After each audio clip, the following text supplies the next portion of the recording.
नमस्कार मित्रांनो, मी शेळके वकील. आजच्या व्हिडिओमध्ये आपण पत्नीनं पतीविरुद्ध गंभीर मानसिक आजार आहे म्हणून घटस्फोटासाठी अर्ज मेहरबान कोर्टाकडे केलेलं होतं. सदरचा अर्ज मेहरबान न्यायालयामध्ये दाखल झाल्यानंतर न्यायालयाने कोणतेही वस्तुस्थिती न तपासता सदर प्रकरणाचा हुकुमनामा व न्यायनिर्णय घटस्फोट म्हणून पारित केला.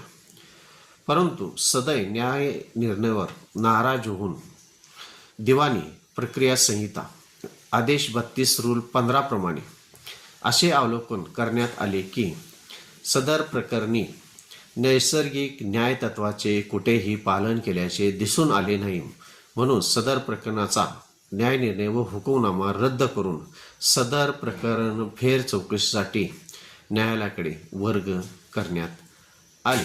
त्यासाठी महत्त्वाचे सायटेशन जर आपण पाहिले, सीमा अंबादास खेडकर विरुद्ध अंबादास जगन्नाथ खेडकर 2019/3 MLJ 384. सदरचं सायटेशन हे ह्या प्रकरणी उपयुक्त पडल्यात आलेलं आहे.